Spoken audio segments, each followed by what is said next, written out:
लक्ष्य crash course Bhojpur में मैं आशा पांडे विज्ञान शिक्षिका सभी बच्चों का स्वागत करती हूँ। आज बच्चों हम लोग पढ़ेंगे कार्बनिक यौगिकों का IUPAC नामकरण, जिसको हम लोग IUPAC भी कहते हैं शॉर्ट फॉर्म में, और जो बहुत ही इम्पोर्टेंट है बच्चों, क्योंकि कभी कभी कार्बनिक यौगिकों का नाम दे देता है जिसका हम लोग को दिक्कत होता है। मेरे भी स्टूडेंट समय में मुझे भी इसे समझने में थोड़ा समय लगा था, और केवल प्रैक्टिस का चीज है, आप प्रैक्टिस करेंगे तो हो जाएगा। बच्चों, नाम देने का एक कारण हुआ कि इतने सारे कार्बनिक यौगिक हैं, मुझे लगता है करीबन 1,60,000 या 2 लाख के करीबन कार्बनिक यौगिक हैं, तो उनका नामकरण करना बहुत जरूरी था, जिसे कि IUPAC नाम से हम लोग इसको बोलते हैं। IUPAC ये 2 नंबर का आता है बच्चों बोर्ड के एग्जाम में कि इसका फुल फॉर्म लिखिए। तो international union of pure and applied chemistry, international union of pure and applied chemistry, ये इंग्लिश में इसको कहते हैं, और हिंदी में कहते हैं अंतरराष्ट्रीय शुद्ध का संघ और अनुप्रयुक्त रसायन विज्ञान। ठीक है, तो दोनों ही आप लोग लिख लीजिए, जिसको जिसमें सुविधा होगी वो उसमें अपना जवाब लिखेगा। मैं समझती हूँ कि इंग्लिश वाला ज्यादा आसान पड़ता है, international union of pure and applied chemistry, तो आप ये लिखें या ये लिखें, दोनों सही होगा। तो सबसे पहले बच्चों, नामकरण के पहले हम लोग कार्बन, हम लोग जानते हैं कि इसकी परमाणु संख्या जो है 6 है, और इलेक्ट्रॉनिक विन्यास जो है इसका 2 और 4 है। ठीक है, तो इसके अंतिम कोष में कितने हैं? 4 इलेक्ट्रॉन हैं, इसीलिए इसको क्या बोला जाता है? टेट्रावैलेंट भी बोला जाता है।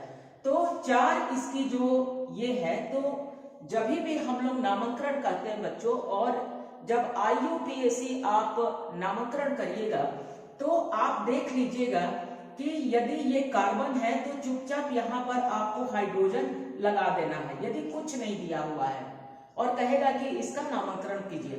इस तरह से इसका शाखा बना दिया तो चुपचाप आपको इसके आगे हाइड्रोजन लगा देना है, क्योंकि कार्बन और हाइड्रोजन में बहुत ही गहरी मित्रता है। ठीक है, अब मान लीजिए कि यदि दे दिया ऐसे करके, ये दे दिया, यहाँ क्लोरीन लिख दिया, यहाँ ब्रोमीन लिख दिया, और दे दिया कि इसका नामकरण कीजिए, तो बच्चों सबसे पहले तो हमको टेट्रावैलेंसी हमको ज्ञात करना है कि उसके अंतिम कक्षा में कितने 4 इलेक्ट्रॉन है। तो हम देख रहे हैं कि कार्बन यहाँ एकल बंध द्वारा क्लोरीन और यहाँ पर ब्रोमीन से जुड़ा हुआ है, यानी उसका 2 अभी बाकी है, तो हम यहाँ चुपचाप हाइड्रोजन लगा देंगे। सबसे पहले बच्चों आपको हाइड्रोजन लगाने आना चाहिए। अब मान लीजिए कि यहाँ पर कार्बन कार्बन एकल बंध के द्वारा जुड़े हुए हैं, और इसका आपको नामकरण करना है, तो आप क्या करिएगा? आप नामकरण करिएगा इसको। तो इसमें आपको क्या करना होगा बच्चों? यदि कुछ नहीं दिया हुआ है तो सीधे आपको ये ध्यान रखना है कि टेट्रावैलेंसी, तो कैसे हम लोग इसमें बंधन लगाते हैं। तो यहाँ देखिए एक बंधन है, यानी इस कार्बन के पास भी एक बंधन है और इस कार्बन के पास भी एक बंधन है, तो यहाँ हमने लगा दिया, यहाँ लगा दिया, यहाँ लगा दिया। अब इस कार्बन के पास 4 हो गया, अब इस कार्बन के पास 1 2 3 4, तो दोनों कार्बन टेट्रावैलेंट हो गया, और चुपचाप यहाँ पर हाइड्रोजन लगा देना है। ठीक है, तो ये आपका हो गया किस प्रकार से हमको कार्बन की वैलेंसी को भरना है, ये आप लोग समझ गए होंगे कि यदि कुछ नहीं दिया हुआ है तो हाइड्रोजन लगा देना है, और ये काउंट करना है 1 2 3 4, और इसके लिए भी 1 2 3 4, यानी दोनों कार्बन अपना सहसंयोजक बंधन द्वारा आपस में टेट्रावैलेंसी पूरा कर ले रहे हैं।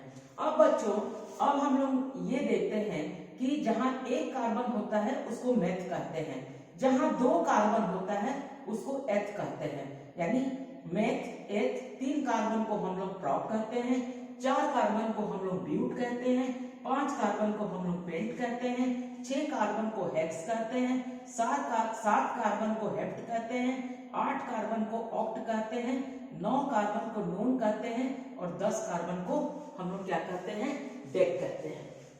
ठीक है, तो इतना आप लोग को समझ में आ गया होगा कि मीथेन में यदि एक कार्बन है तो मेथ, ठीक है, और इससे यदि एक कार्बन के बीच में यदि हम लोग हाइड्रोजन ऐसे लगा दिए 4 हो गया तो ये हो गया मेथिलीन। ठीक है, 2 कार्बन यदि है तो अभी मैंने बताया कि किस तरह से वैलेंसी हमको पूरी करनी है, तो हम लोग इसको इस तरह से हाइड्रोजन हमने लगा दिया तो ये हो गया 2 कार्बन यानी एथेन।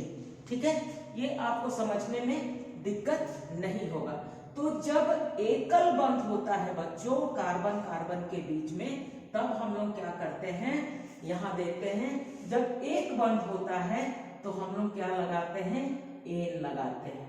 ठीक है, जब 2 बंध होता है तो हम लोग क्या लगाते हैं, इन लगाते हैं, और जब 3 बंध होता है तब हम लोग क्या लगाते हैं, आइन लगाते हैं।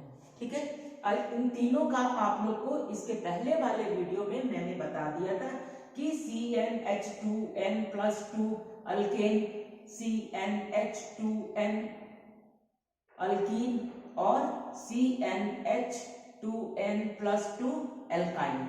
ठीक है, तो ये आप लोग माने कार्बन कार्बन के बीच में एकल बंध है तो ये एन होगा, कार्बन कार्बन के बीच में डबल बॉन्ड है तो ये इन हो जाएगा, और कार्बन कार्बन के बीच में यदि ट्रिपल बॉन्ड है तो ये आइन हो जाएगा। तो बच्चों हम लोग अब इसका नामकरण करते हैं। अल्केन का मान लीजिए दिया हुआ 1 2 3 4।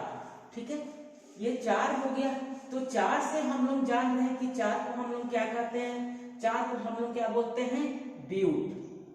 ठीक है, 4 को ब्यूट बोलते हैं। अब देखिए इसकी हमको टेट्रावैलेंट है ये कार्बन, हमको इसकी वैलेंसी पूरी करनी है, हाइड्रोजन हाइड्रोजन हाइड्रोजन।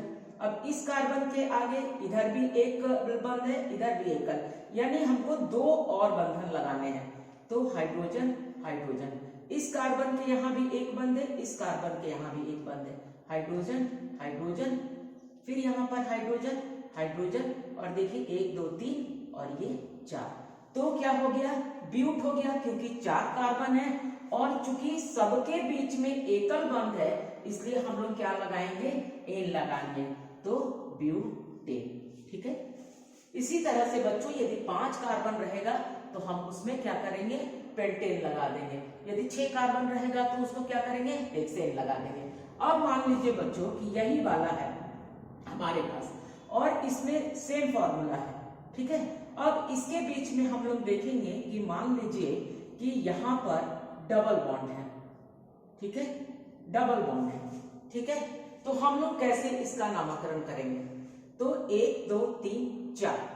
ठीक है, 4 कार्बन तो है लेकिन कौन से जगह पर है ये हम देखेंगे कि इधर से 1 2 3 4, यानी दूसरे नंबर पर कार्बन का डबल बॉन्ड है, और यदि इधर से भी करें तो दूसरे नंबर पर डबल बॉन्ड है। तो हम लोग क्या करेंगे, इसको हम लोग ब्यूट टू टू इन। ठीक है, तो क्या हो जाएगा, ब्यूट टू इन हो जाएगा। ठीक है, तो इस प्रकार से हम लोग इसका क्या करेंगे, नामकरण करेंगे।